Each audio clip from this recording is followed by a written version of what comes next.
Yo, what's up guys? So may nagtanong kasi sa akin, tanong niya, boss baka matulungan niyo po ako, naghahanap po ako ng work.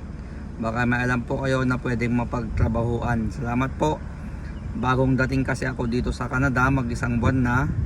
Nakikita ko lang kasi sa vlog mo sir, baka meron kang alam. Salamat. So ayan, Sir Ronel Flores, may alam po akong agency na nag-offer po ng job dito. Agency pa, hindi para po mag-offer ng LMIA ha. Dapat nandito po kayo sa Canada, naka work permit.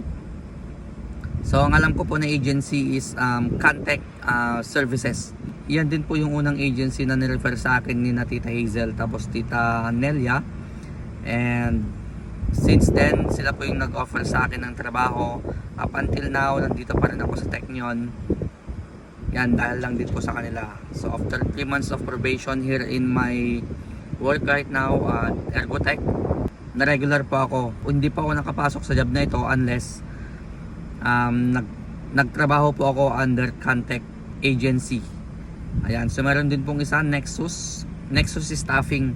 So yan din po kasi yung agency na ginamit ng isa sa mga kawork ko. So I know it's legit. So kaya yan, share ko na lang din. Iniwan ko na rin po sa screen yung contact details nila. You can contact them through Maps. Yan, i-search nyo lang po sa Maps itong dalawang to. And then ayan, kontakin nyo na lang po sila. Sa mga may alam pa pong agency, yan, sabihin nyo lang po sa akin. Basta legit, ipopost natin. Sana makatulong tayo sa ating mga kapabayan.